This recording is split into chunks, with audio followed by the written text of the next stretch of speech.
All right, welcome everybody to another episode of Healing Intentions. This is your host, Dr. Adrian Mehmeti, and today I have a really special guest on, one of the many beautiful souls that I met at the recent Dr. Joe Dispenza retreat that I went to, Tyler Robinson. Welcome, Tyler. Thank you, Dr. Adrian. I really appreciate you inviting me here. I'm so excited to share this space together.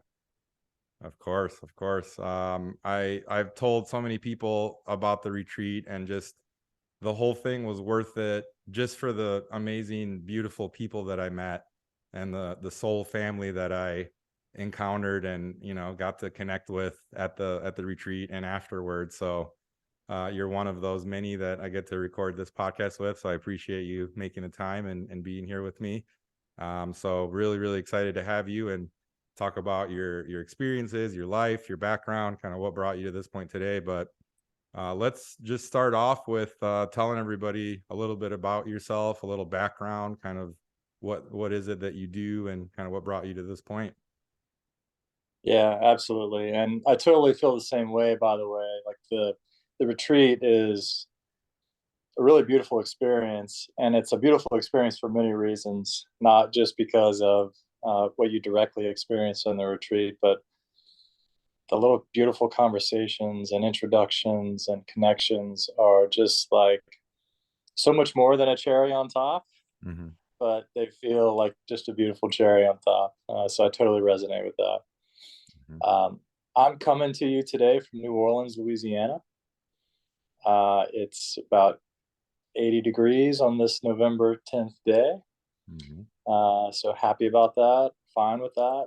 Um, but I grew up in Louisiana in a small town called Lake Charles. And I grew up I grew up in a Southern Baptist church, which I'm really grateful for, because it tuned me in spiritually from a young age, and it's kind of formed the background or the baseline for a lot of the things I practice today, which you know, don't really include that religious aspect.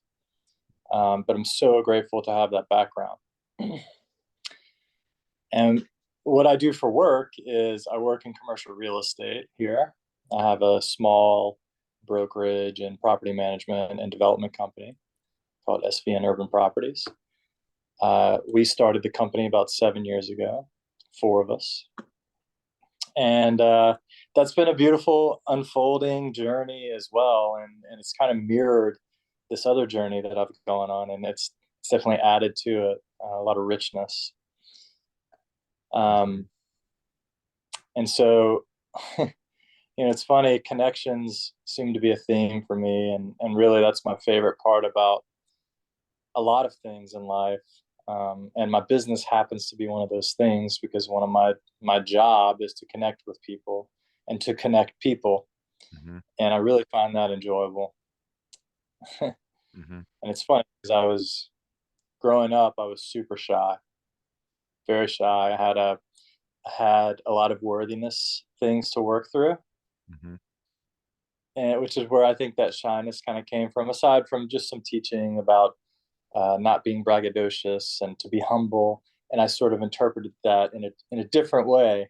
And so I've had to work through these things to sort of step into more of what I know is my worthiness.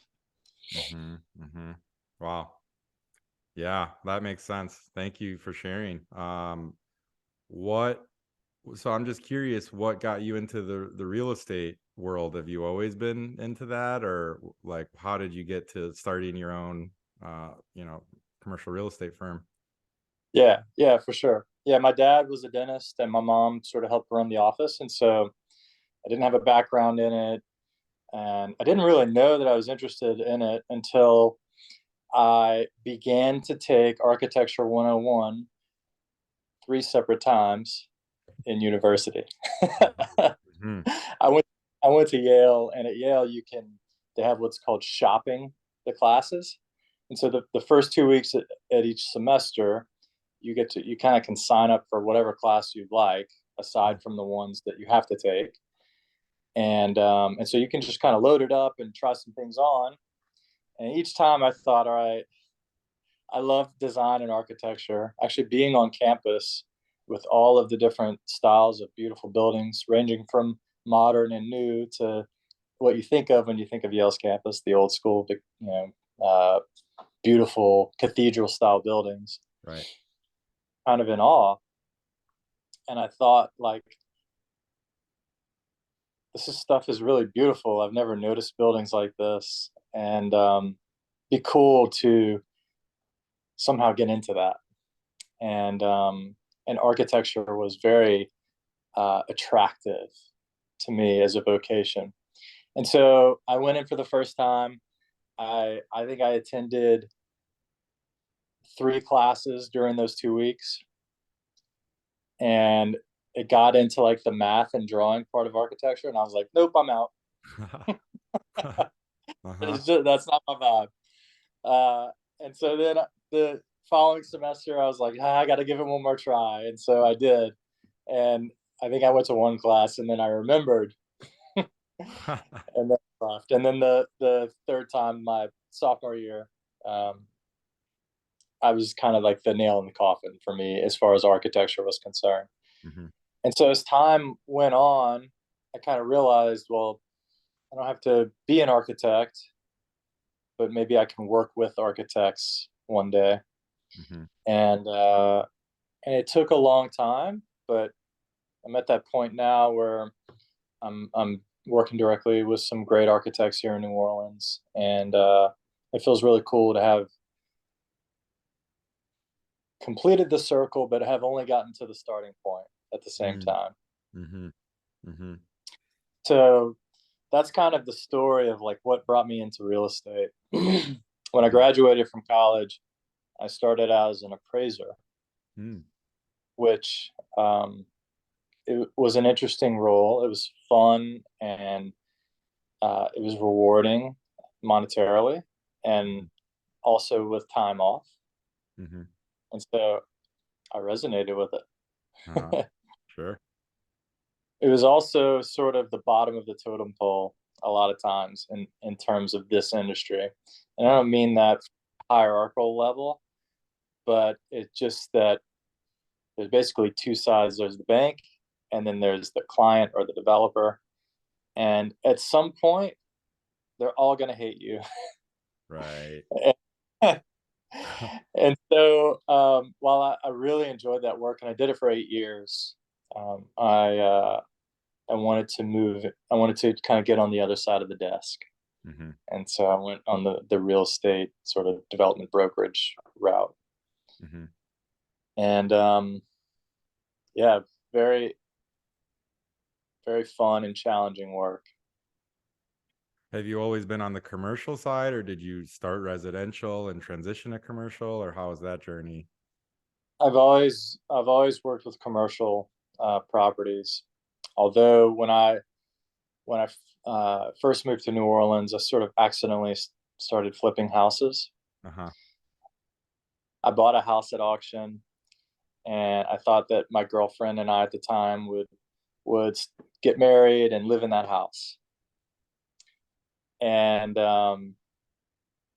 when I went to close on the house, the bank, uh, everything was good to go with the loan. Was sitting at the closing table. My parents came in town to celebrate, so they were there at the closing table with me. Mm. And we finished signing almost everything, and no check showed up from the bank. Wow. And we called them, and we called them, and we called them. And I think by this time they closed. The title company closes at 5 o'clock. I think it was about 6 o'clock. The bank called us back, and we're like, "Oh, we can't do it.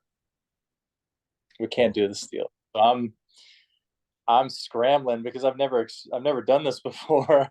Hmm. And so my parents were there, and they're like, "Look, we have some savings. We can make you a loan to close on this next week." And they did. And because of their involvement, I thought, we got to change the program here, because I don't want them to be the bank, and I don't trust that bank anymore that just kind of left us in the night. Right. And so I just said, all right, we got a pretty good deal on this. Let's clean it up and we'll just kind of sell it. And then we'll have washed our hands. We'll get most or all the money back and we'll move on. Mm-hmm. And then ended up that we made a little bit of money. And my parents were like, hey, what's up with that? Can we do that again? Uh-huh. Uh-huh. And so we did it a couple of times. And so that was my experience in the residential world, which I found to be super rewarding in that you can make a change so quickly. Mm-hmm. And you can take something that may be a detractor on a street and really beautify the whole street in a matter of months just by making some changes to one piece of the street. Mm. And as I'm saying this now, I realize this applies in so many aspects of our life. Mm-hmm. We can make one small change quickly and it kind of beautifies the rest of our whole life. Mm. And then when we Mm-hmm. bring that out to the world, we start to beautify the world. Mm. So, in that same way, I love to bring these little allegories into my personal life, my work life, and walking down the street life. Mm-hmm. Mm-hmm. And I think that the work that you and I did at that retreat in Dallas, and that we continue to do on a daily basis, is very important to being that light. Yeah. Wow. Who thought that real estate could get so deep so quickly, right? That's amazing. Wow. Really cool. I love that. I love the allegories. I'm sure you're full of plenty more to come here. So that's amazing. And I just wanted to share a couple of similarities between you and I, because like I said before we started recording, we didn't get to connect and talk that much in Dallas, but I just knew, real recognize real. And I said, hey, I didn't talk to Tyler much, but he's got to be on this podcast and we have a lot to talk about. And same thing with me, dealt with the worthiness issues and being super shy as a kid, could barely look people in the eye. And, it's been quite a process and a journey. And I mean, even recently in my life, like making exponential shifts and, changes of to the point of at the retreat, there was this awesome DJ Beach Ball that was from LA that brought 70 headsets and did a silent disco for everybody on Thursday night. And I'm sitting there at the disco dancing in front of 70 people with my shirt off. That I never would have done something like that, totally sober too, by the way.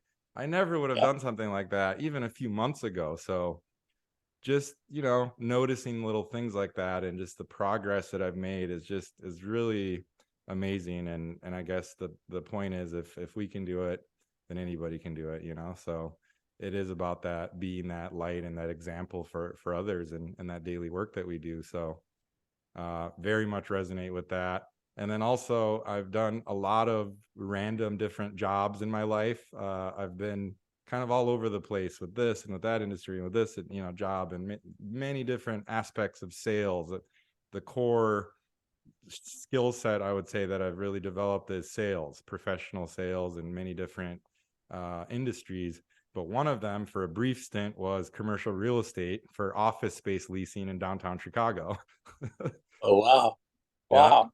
yeah. So I understand that small little aspect of the commercial game, and it's got to be interesting being involved in it at your level, because like you said, residentially it can be such a quick turnaround, but then the commercial game is a much longer time period, right? But the projects that you can work on and the things that you can do are, I mean, massive. I was quickly looking at your Instagram page, and like you guys are involved in hotels and all types of different projects. So must be really, really cool, the different things that you've been able to create and be a part of and develop. So just talk about that a little bit more if you don't mind, just like some cool projects that kind of stand out that you've been really proud of. Uh, Thank you. Yeah. it's been very interesting for sure. And everybody kind of hates on real estate developers, and I totally get it. A lot of times we deserve it. Also, people like to hate on brokers too, and a lot of times we deserve it, right? Mm-hmm. And I don't mean you and me necessarily, although I'm sure we have and will Mm-hmm. earn that at some point. But Yeah. yeah, I mean, what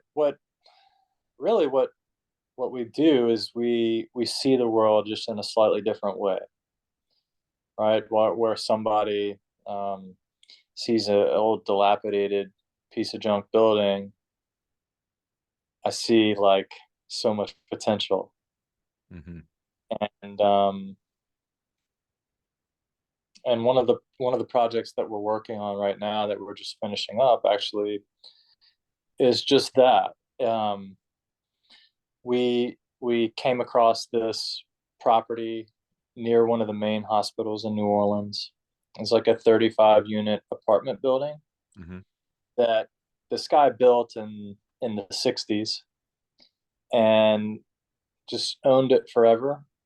And I don't think he ever put a dime in it after he built it. Mm. And so by the time we came across it about a year ago, it was like hoarder's delight. Mm. And I mean, just like it should have been illegal that people were living there. It was just really, really in terrible shape. Mm. In fact, we had to do an environmental study on the building. It's just part of our lending process. Mm-hmm. And the EPA report had 3 active meth labs on the site. Whoa. Wow. And so that kind of thing can be kind of scary, right? Not to mention that when you think about who lives in a building where there are active meth labs, it's that can push people away. Sure.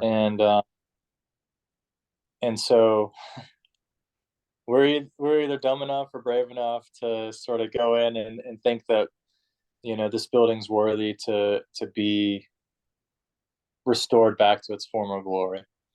And so we've done that. We ended up buying it, and over the past 8 months, we've kind of redeveloped it, and it's now a beautiful, very livable, and safe and secure apartment building. And and we're actually working with the hospital that's nearby Mm. for them to have units reserved for their nursing staff and some traveling nurses and other staff who is either in and out or here for various periods of time. Um, so it's been cool to sort of transform that, what was really sort of like a hangnail on the street, into something that now the hospital is uh, looking at it for their people. And so, Mm-hmm. kind of there's a feel good aspect to it, where I'm sure that we bugged the crap out of some neighbors with construction, but I think they're all pretty happy now. Mm-hmm. Mm-hmm. Wow. Yeah. That's amazing. That's really, really cool. I love that. And just the ripple effect. I mean, just, you're doing your part of spreading that goodness and light to the block and to the healthcare workers that are there in that hospital, and then all the people that they affect on a daily basis through their what they do. And I mean, wow, that's really beautiful. So thank you for that. Yeah, man. Yeah, it's cool. Um, so, mainly we want to do right by the land here, and right by the people, Mm-hmm. and have fun doing it. And that's Mm-hmm. sort of my mission statement at work. I love it. Yeah. I mean, uh I know you and Ramez have been to Burning Man, and that's something that I've yet to experience, but I definitely will be there 2023. And anybody that's been to Burning Man, I just instantly have a lot of respect for. So especially in the, you know, older, by age category, whatever, 35 and above. And so, the veteran partiers, I guess we can call us. And so it's like no other experience on earth, I'm sure. But just the fact that you've been there and have experienced that, I think says a lot about you. It's not what you do or what you have, it's who you are, right?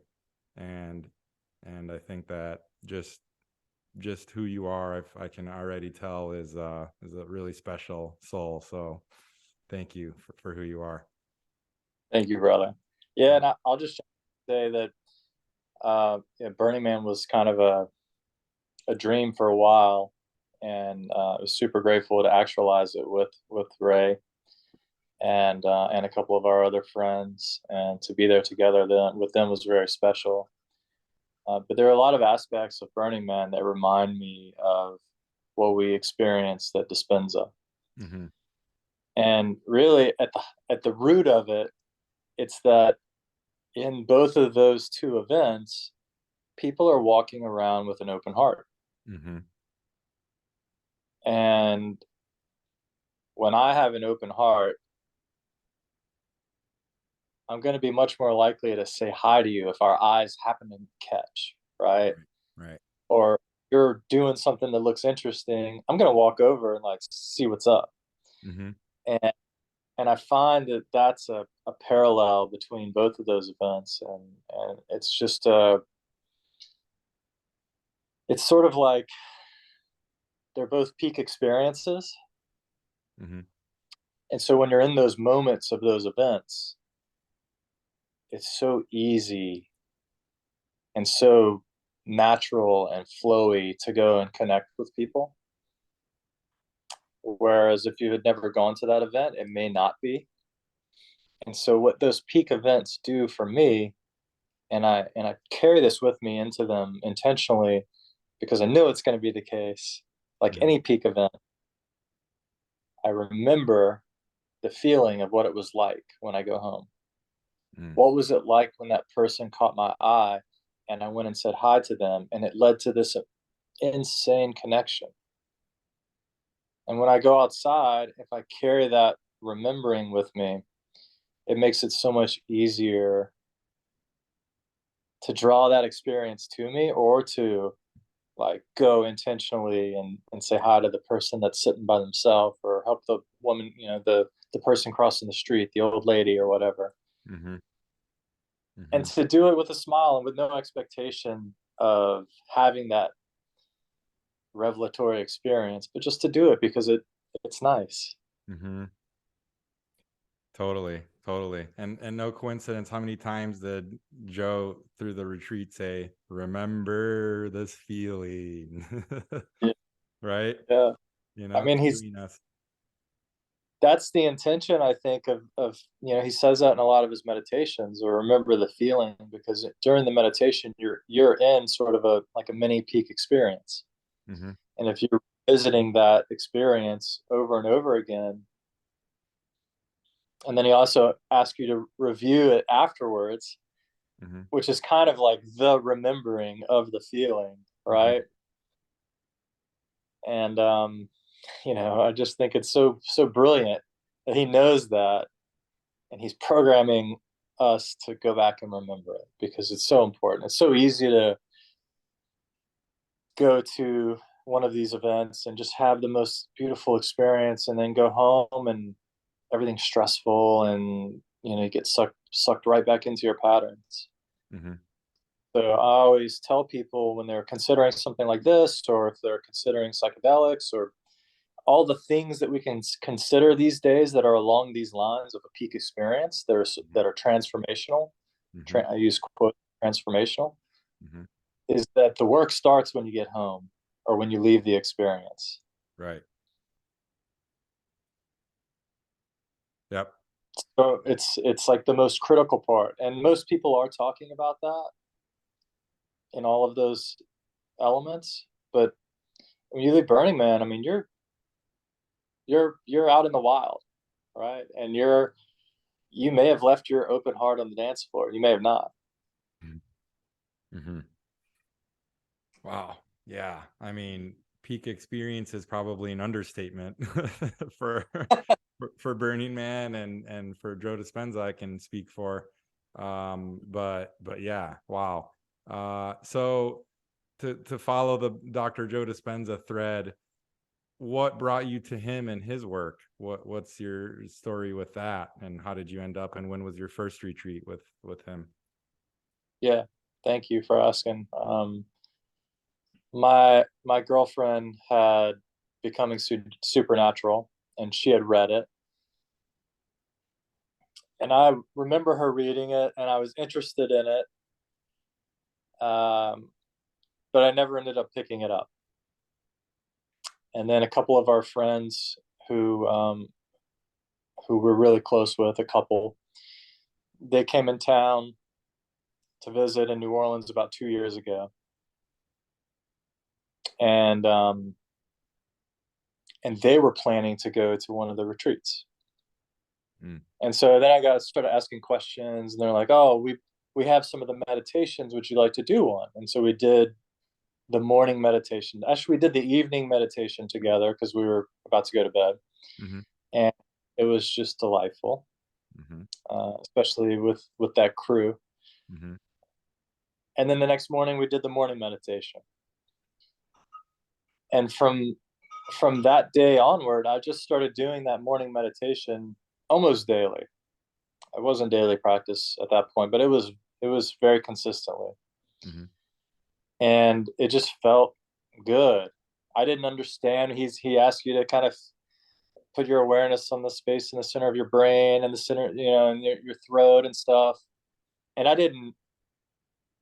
I would just kind of like picture that part of my body in my mind and sort of visualize it, and it was great. I didn't know if I was doing it right or if I was doing it wrong, but then I understood that there is no right or wrong. And so I just would do it. And Mm-hmm. I just would sit, usually in the morning sun,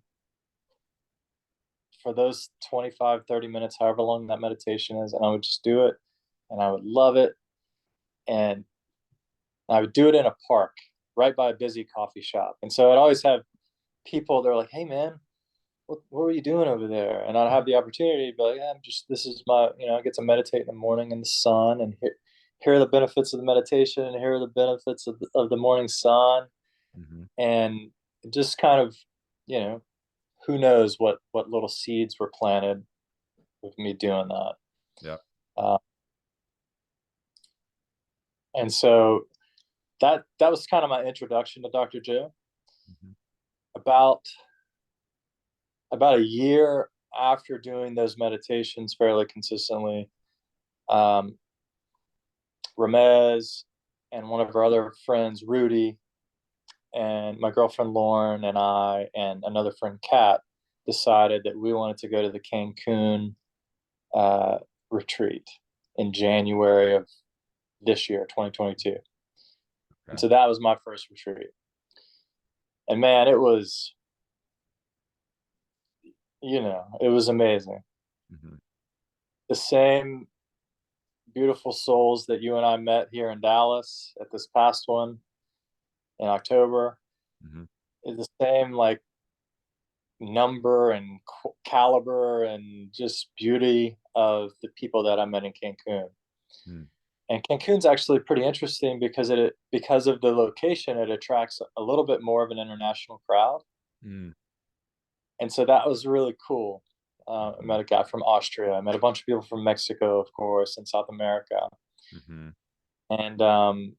And just really special to see the coming together that happens, and how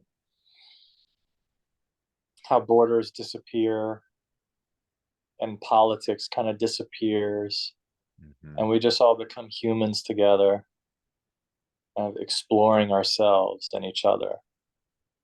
Mm-hmm. And it's even more amplified when there's many different nations that come together, because theoretically we should be different, Hmm. right? Or according to society today, we should be different because there's a line drawn on on a map. Right. Right. And it's nice to go and touch a space where the lines on the map don't matter, Mm-hmm. even if it's temporary. Mm-hmm. Yeah. Wow. Well said. Um, what would you say were the differences? I mean, maybe it's not right to compare, but what would you are the differences between your experiences in Cancun and in Dallas now in October? How would you compare and contrast? Yeah, for sure. Yeah, I mean, it's there's always going to be a contrast from experience to experience, right? Right. And the notice the most obvious thing is the beach, right? Mm, Um, so at these Dispenza retreats, for those who have never been or aren't aware, you do a walking meditation a couple of times, 2 or 3 times. mm-hmm, And in Dallas, we got to do it on this beautiful road that had a bridge. We were walking over a lake and there are trees all around. It's insanely cool. mm-hmm, Really nice to like open your eyes and like you're looking over this lake and the sun's rising. mm-hmm. And just thinking about it and voicing it takes me back to the moments that I had there. It's really like my heart's really opening now. I can Oh yeah. feel it. But in Cancun, you're doing that and you're on the beach. So Mm-hmm, mm-hmm. it's just so nice. Your Totally. toes are in the water is kind of lapping on your feet, and the Mm, sun is rising over the most like cobalt blue water that you've ever seen. mm, And then after the walking meditation, there's like breakfast and a little break. And so what do? Well, you skip breakfast and you get in the water, mm, right? mm-hmm, Float after this meditation, you're like kind of in a really kind of theta brainwave and calm and relaxed state. What's better than being in the ocean at that moment, man? yeah, Right? yeah. And so that's what we would just kind of be in the sun and in the water. And those themes were sort of throughout the week of Cancun. And those I brought those themes into Dallas as well, just because I love the sun and I love the water. And so I'd go to the pool in Dallas and sometimes we'd turn on some music and people would get a little movement going and we'd be in the sun and then there's the water. And so, you know, Mm-hmm, from a higher level, it wasn't that different. mm-hmm, But the contrast is there. I think Cancun had a few more people. I think mm, Cancun draws a pretty large crowd. I think we were maybe 2,000 people, where Dallas was like 1,600. mm-hmm, But this was also sort of, there was still COVID going on. And so there were maybe a little more restrictions on how many people they could have in Cancun. mm. So, yeah, I don't know. I think the international ones may be a little bit larger in terms of population size. Yeah, that's what it sounds like. It, but they did say that the Dallas one was the biggest US event they had ever had. So that was pretty cool. Oh, wow. That's really cool. Yeah, I I missed that. believe he said 1,800 people were there. So that's the biggest US event they've had to date. Oh, great. All right, cool. Yeah. So that was Nice. awesome. And History. yes, yes, sir.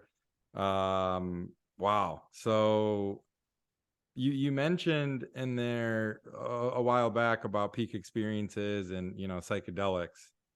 I don't want to go too deep on that rabbit hole, but there's so many similarities between psychedelic experiences and meditation, right? They've even done, Mm, fMRI brain scans of long-term meditators' brains, people on psilocybin mushrooms, exact same parts of the brain are lit up, right? The default mode network. And that's the ego, right? Of our brain. That's the structures in the brain. That's the ego and all the things there. And so, what are your experiences that you're open to sharing with psychedelics, with meditation, and how do you compare and contrast those? How do they fit together? What's been your journey and path with that? yeah. Yeah, I agree with you. I know the research on that, and it's really interesting. And I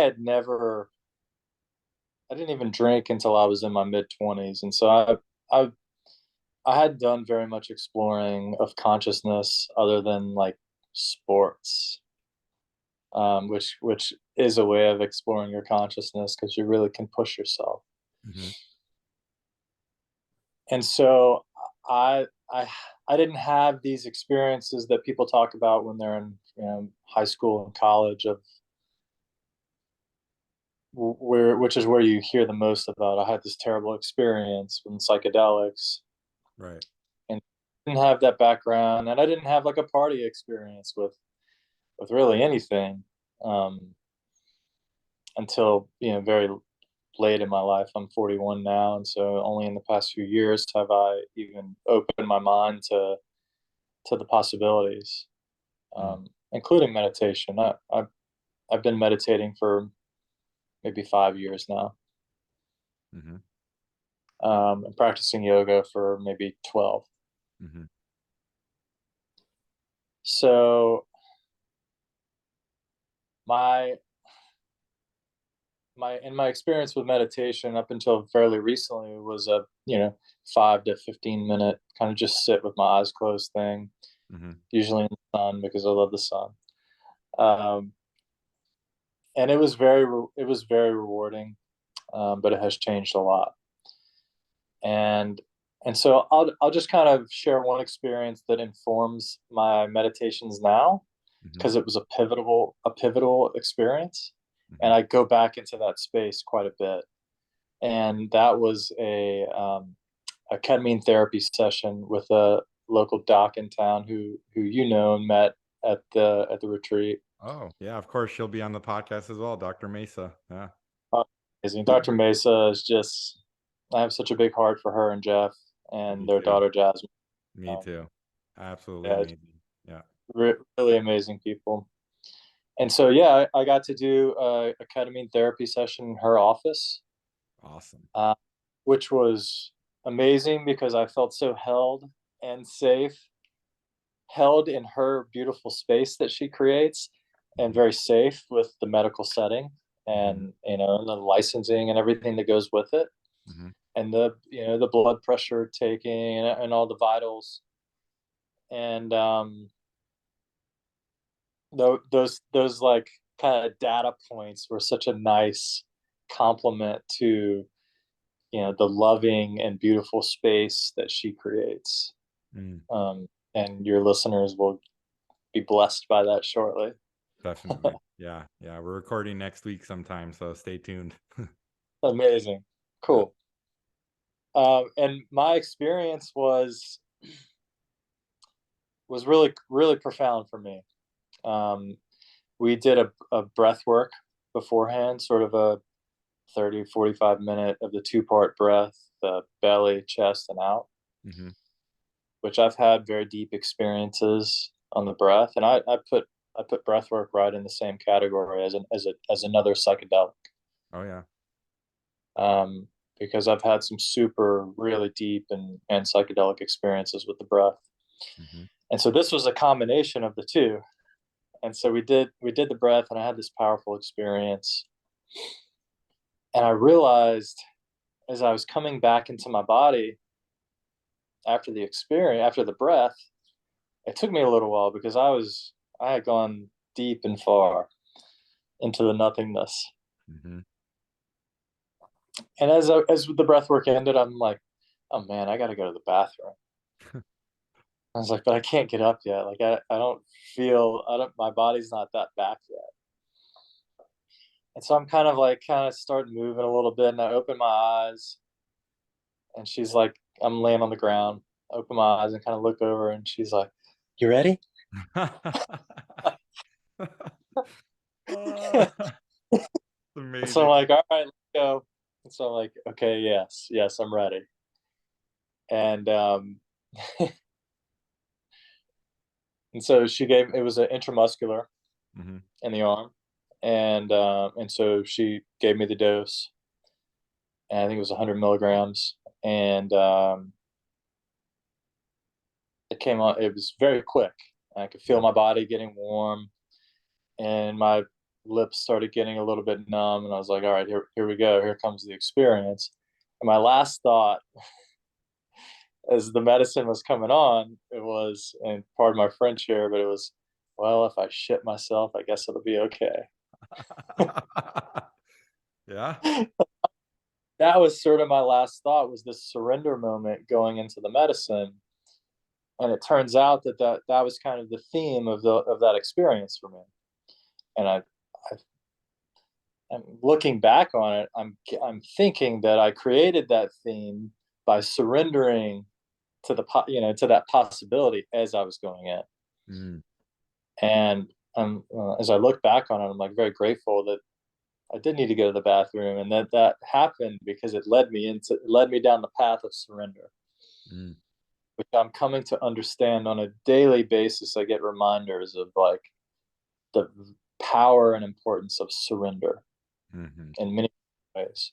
mhm, And so I quickly went into what I can only describe as the void. I sort of melted down away from my body into the floor, into just this dense blackness. And I had this awareness that this is my existence now. I'm dead. mm, And I could kind of like look around. I wasn't attached to my body, but my awareness could like look around, and everything was just black and dense, but it felt warm and I felt held. And so my thinking of I am dead was followed by, but that's okay. mm, And then the immediate next thought was, or the next thing that came to me was, I'll miss, I'll feel for those who will miss me, mm, followed by, but they'll be okay. mm, And I just kind of bathed in that, like being okay with the situation. And it felt like this is where I was, and this is what I am now. And time ceased to exist, and I was just in this place, and suspended and surrendered. And kind of it was this thing for me that I revisit that place during meditations quite a bit. I just kind of when the instruction comes to go into the void or be nothing or become more of nothing, I really go to that space. And I I've come to the understanding or the belief or the possibility that that space, that black nothingness, is touching sort of the quantum field, and that I did leave my body in that experience, and I was in this other place. My awareness was in this other place, mhm, and it's from that other place that we have the ability to surrender to new experiences and be open to new possibilities. mhm, And so after floating in this blackness for a little while, I became aware of, oh, I'm creating this experience. And then all of a sudden, as soon as that thought came, like patterns started to emerge, and I was kind of flying through patterns and like these sort of architectural patterny things that you hear other people recount in their trip reports from a ketamine experience. mhm, And I was like, oh, I'm creating this. This is fun now. And it's kind of cruisy and mhm, beautiful. And I got through that place by surrendering. And so now when I do a cold plunge, I'm in the sauna and it's super hot. And when I'm on a plane and very uncomfortable in the tiny seats, and the babies, yeah, screaming, and the kid in front of me is hitting the back of the seat, I just will close my eyes and I'll go to that place and I can go touch it again. And all of that, the cold, the hot, the noises, it kind of can melt away. mhm, And so, and I tell Dr. Mesa this, every time I see her, I'm like, thank you again for that, for creating that experience and for providing that space that people can go to, because it's a very healing and transformative space, especially with the preparation that she brings you through and the sort of the integration afterwards, which is critical. mhm, Again, the work starts after. mhm, Um, and so I just thank her and give her a hug every time I see her for that experience. among the many other reasons I want to give her a hug, and that's always one. Wow. Was that experience after Dallas or before? It was before. It was Wow. just over a year ago. Oh, wow. So even before you had ever even done a Joe Dispenza retreat. Wow. Okay. So then you were Yeah. really primed and ready once he got to his meditation retreats. Yeah, yeah, I was, and it was. I was grateful to have that. Not that I needed it or it's a necessity, but Right. for me, having that experience in my background just sort of continues to resonate for me. And I do just want to say that I'm firmly of the belief that psychedelics and even breath work are not for everyone. Yeah. In fact, they can be dangerous for some folks. And Hmm. so just I feel a responsibility to say that. And yeah, so if there are people, listeners who are considering, please talk to a doctor or take very small steps and understand the risk, because they're there and they're Oh, yeah. real. Just sort of the allure and all the press that this sort of segment of the world is, or the medical industry is getting. Hmm. So important to be careful. Definitely. It's very hip and sexy right now. The whole psychedelic thing, it's gaining a lot of mainstream, you know, coverage, and it's, all a good thing, but yeah, definitely not for everybody. Definitely need to be doing it. It's about your intention, going into it, and the preparation and the integration afterwards is the key. There's a lot of ketamine clinics out there where they just inject people and have their experience and go home and figure it out. And it's like, whoa, whoa, whoa, whoa, that's not responsible, and just making those clinics a lot of money, but to really helping people, I'm not so sure, And so the psychedelic therapy realm is exciting, but it reminds me, one of my favorite analogies of like meditation, yoga, breath work, all of these things are like walking up the mountain, and psychedelics are like a helicopter ride to the top. You Yeah. get to experience what's possible, but then you always come back down. And then it's all about the integration and the daily work, and how do you integrate that into your life. And so that's what I realized at Dr. Joe's, because I've been really into the idea of psychedelic assisted therapy, and I want to do that with patients and everything. And then I realized at the retreat, it's all about the integration. And what is the work and the daily work? It's meditation. I mean, it's so simple, but like one of my favorite Steve Jobs quotes, simplicity is the ultimate sophistication. The most simple things are sometimes the most powerful. Sun, Yeah. water fasting. How simple. Just stop eating. Yeah. you know, and meditation and all of these things, and breathing. Who would have thought? I've heard many people say some of their most powerful psychedelic experiences are from breath alone. Yeah. So it's really, really exciting times. Definitely.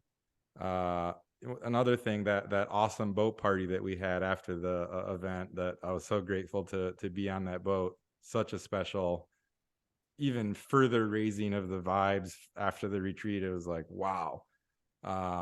But I realized, me and Mesa, when we were talking there on the boat, that because of us, I think this is a little teaser for our podcast with her, that we're going to help connect the psychedelic therapy groups and part of the world with the Dr. Joe meditation groups, and bring them together, because Mhm.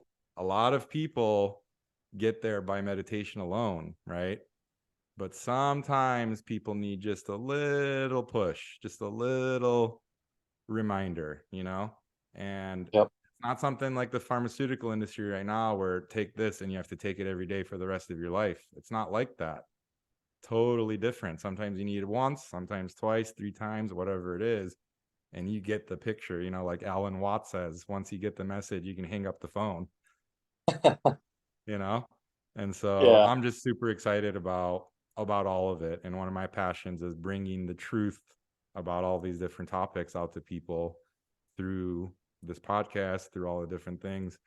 and just letting them do with it what they like. But it's about education and empowerment of people to realize that they're their own self healers, and that's what Dr. Joe's and his whole group is all about. So, what are your current spiritual practices, Tyler? Like, what do you currently do for your spiritual practice on a daily basis? Yeah. That's a great question. The thing that I do every day is meditate. And most of the time it's in the morning. Sometimes it's on the plane. Sometimes it's in a quiet, closed door office at work. And sometimes it's quietly in bed when I wake up. That's sort of my most consistent spiritual practice. And what that does for me is it leads into the next practice, which is loving myself. And in doing so, stepping into worthiness. And what that has led to is sort of it's all sort of a continuation of the meditation, right? Is that I bring that to work, and as best as I can, I put love onto my colleagues and employees and my clients. Whereas in the past, I may act a certain way because I felt like that's what was expected. Today, it's a radical authenticity,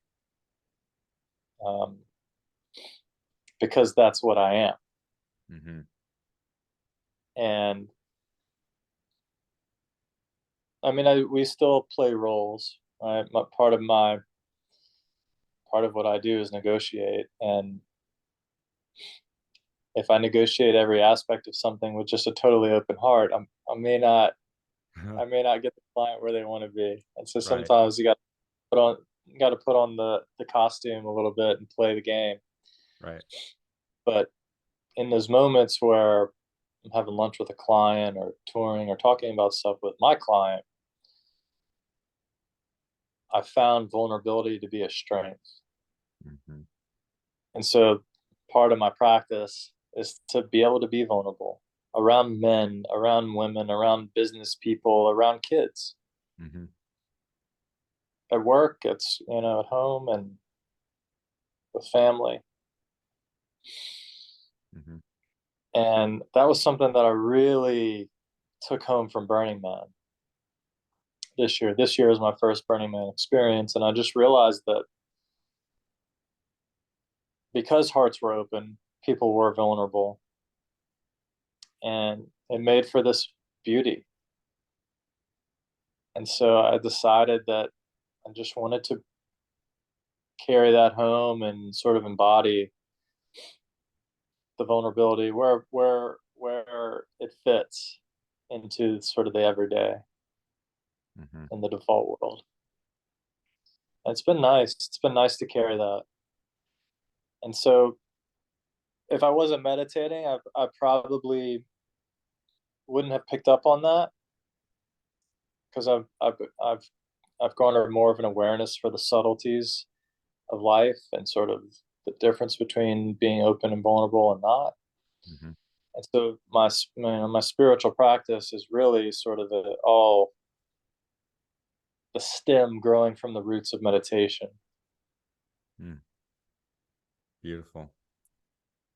One of our mutual good friends, Emma, I told her I'm recording a podcast with you, and she said, have Tyler talk about being a mirror.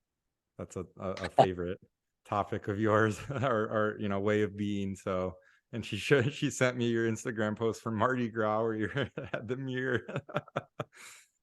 So I love that a lot. I wish I could put a little visual up with that. Maybe I will, and post editing, but talk about that a little bit.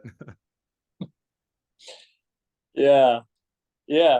That came up in a conversation. So part of what keeps showing up for me is these opportunities to hold space for others. And I have no licenses and any of this stuff, but I just have a license to love.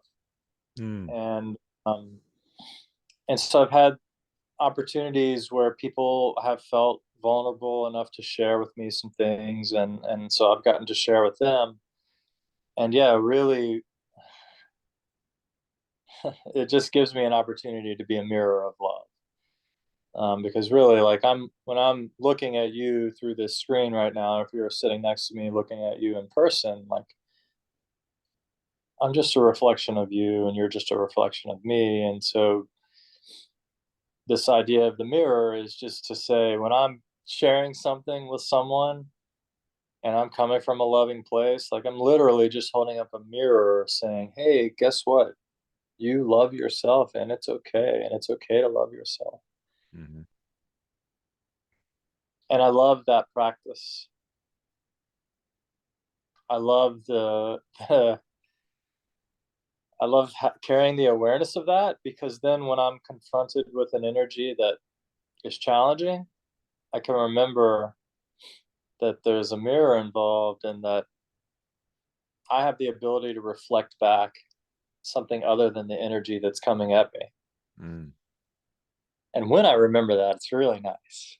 mhm, And mhm, sometimes it can have an effect on the situation where what was challenging ends up in this beautiful place, or at least a non-challenging place.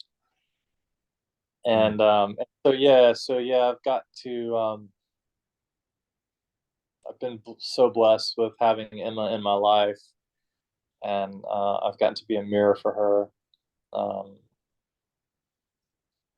And it's just been such a joy and a blessing to hold that space with her, mhm, and with any of the other beautiful souls that have gotten to see their reflection in my mirror.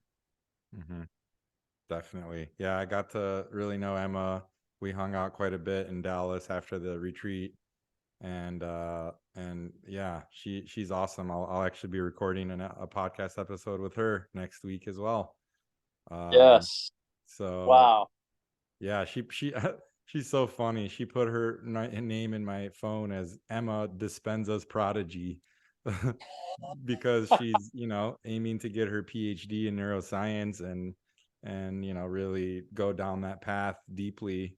And I'm super excited and happy for her, and really really a special soul for sure, like all of us. But yeah, really grateful that she's in my life as well. And she actually, I said, I'm interviewing Tyler. Emma, do you have any questions that you think I should ask him?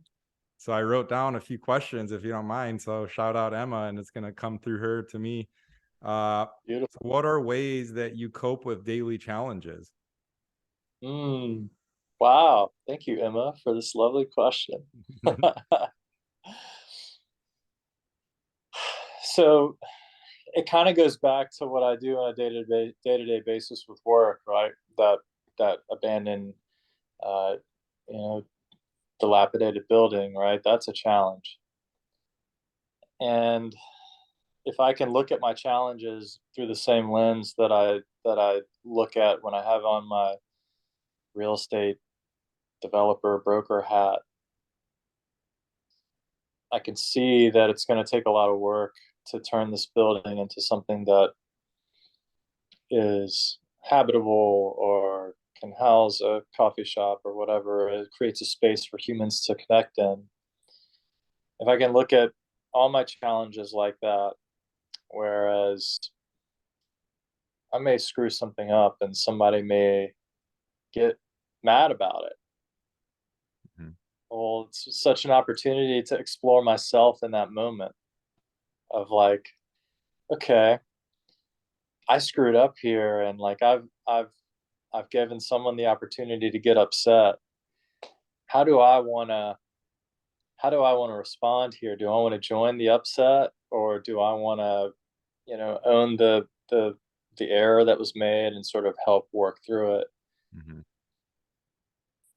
And there's many different examples of challenges, but sort of the bottom, the sort of the root of what I hope to carry into the world is, how can I help the challenge become an opportunity? Mm, Yeah, that feels complete. mm. Yeah, beautiful. Uh, I think I know the answer to this, but what helps you overcome yourself daily? Hmm. That that phrase, overcoming myself, really got hit home for me. It like got sort of pounded into my brain. This guy that I sat next to several times in the Dallas event, every time I would talk to him and be like, "Yeah, this I was having trouble in this meditation, or I was having trouble at work, and it just really gave me the opportunity to overcome myself." And like, I was tired this morning, but it gave me the opportunity to overcome myself. And so it's thanks again, Emma. And Mhm. so yeah, like, if I get out of my own way, if I can overcome myself, and really what I understand that to mean is like my ego wants to take charge and like go back into my pattern because the pattern was already there and is easy, and the ski tracks were already deep and we could just stay in that track, Right. and it was familiar.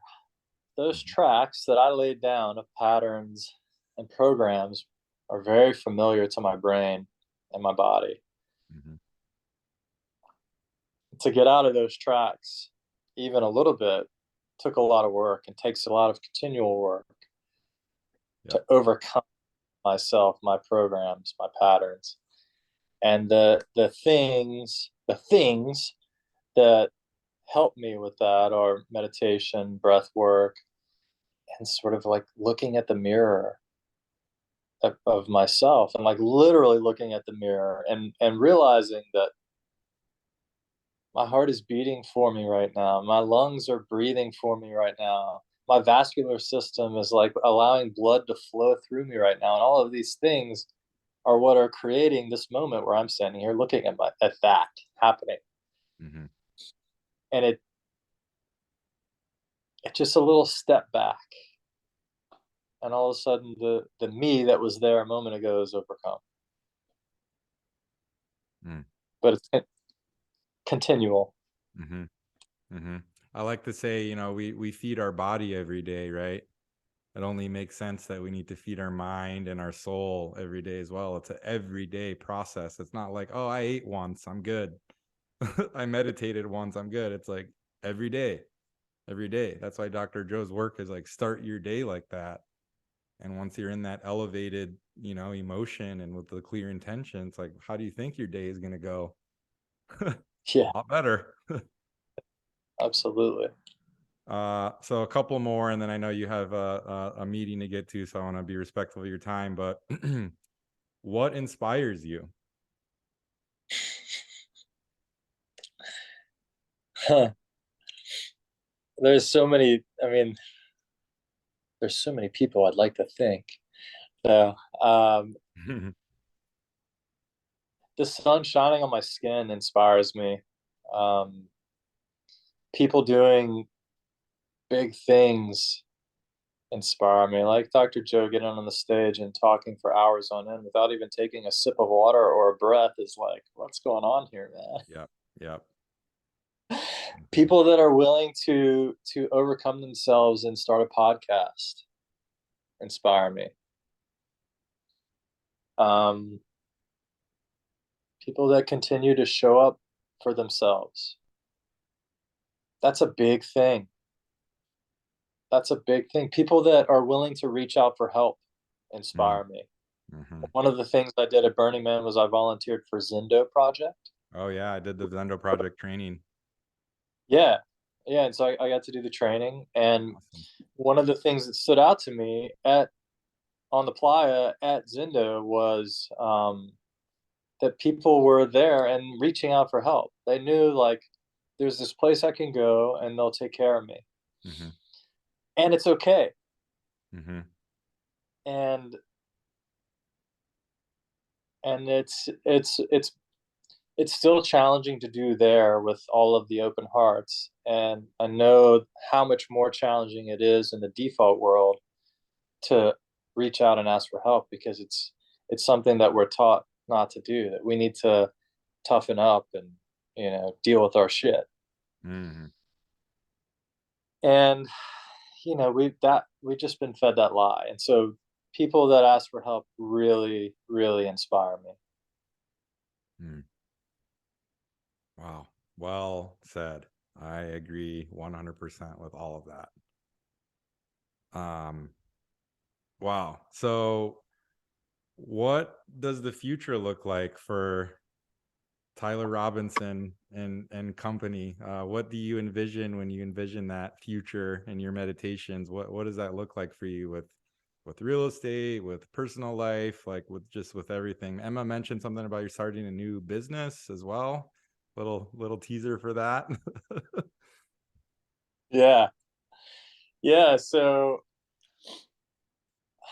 I like I like doing a bunch of different things. And that's pulled me in the direction of, I've accidentally got myself involved with a natural wine bar that's coming to NOLA. And not necessarily by accident, but just kind of it manifested itself, and I showed up for it. And so I'm really excited for that. That We have our soft opening next month, and so I'm super pumped for that. I really Wine has been one of my favorite things to explore, and only recently did I learn that there was this whole group of growers out there that are doing sort of méthode naturelle, or natural winemaking, where usually it means organic grapes and very minimal, if any, intervention with the grapes when they're going to ferment and then to store. Mm, No chips or flavor additives or any like preservatives like you see in the sort of the industrial agriculturally grown wine. mm, And the product is this living thing in the bottle. And so you'll have two bottles of the same, from the same producer, the same grapes, and they may taste differently because they're living and they've taken on these lives of their own. And so it's been something I've been exploring for a few years now, and just really so happy to be going a little deeper in. And my partners there are like so incredible, and I'm so grateful for them. And so there will be a space to share wine in my future that is called the Tell Me Bar in New Orleans. mm. Um, will be officially open sort of early next year, but soft opening all through December. So really excited to share that with the world. And and on the real estate side of things, yeah, just kind of interested to see what's going to happen in this marketplace. I think that we're going to see a little bit market turmoil, so I'm excited to explore that, Mhm. and to find ways to help my colleagues and employees really thrive in a time that might be a little bit challenging, and to be able to help folks who are challenged in this next time. And I just want to shine the mirror and get it brighter.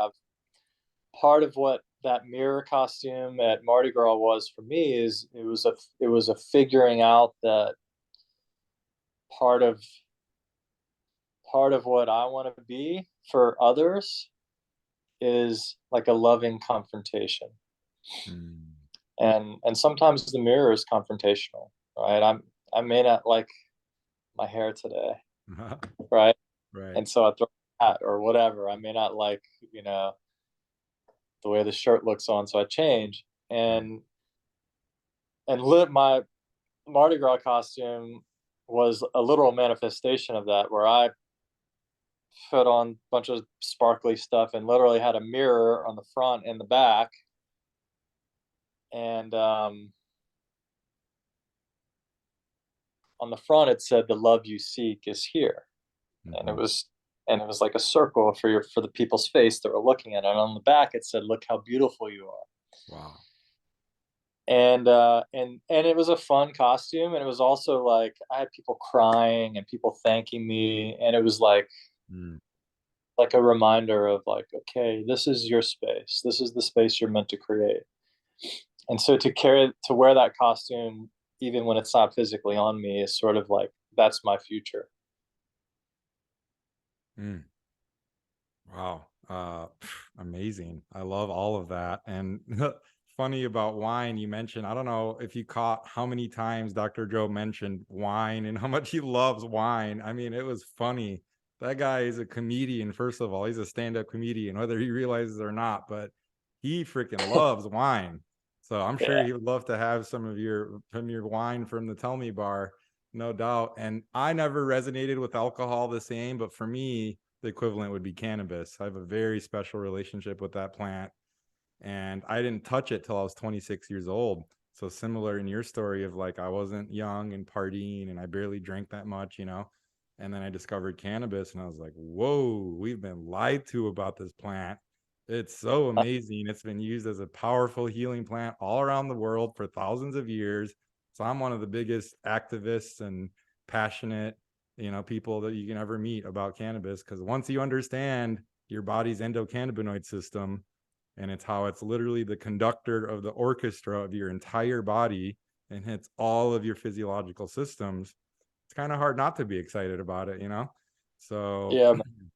that's where I resonate more, but I love whatever it is that, brings people to that place. And it's so many similarities in wine and cannabis too, right? I mean, of course. So yeah, I just wanted to mention that because it's pretty funny how much Dr. Joe talked about how much he loved wine. Yeah, man, it's wild. Lauren, my girlfriend, every time we were talking about Dr. Joe, she's like, "Oh, we got to send him a case of natural wine from Tell Me Bar." I'm like, "All right, yeah, we do. We will." I'm sure he'll love to receive that. Yeah, we'll figure it out. Awesome. This has been an absolute pleasure, Tyler. I feel like we could go on for hours and hours, but anything that you want to leave everybody with, any kind of parting thoughts, or what you'd like to share from your heart, from your mind right now? Yeah, I mean, one thing I'd like to share is that I love you. And that's to you, Dr. Adrian, and that's to everyone that happens to hear this. And you are worthy of that love.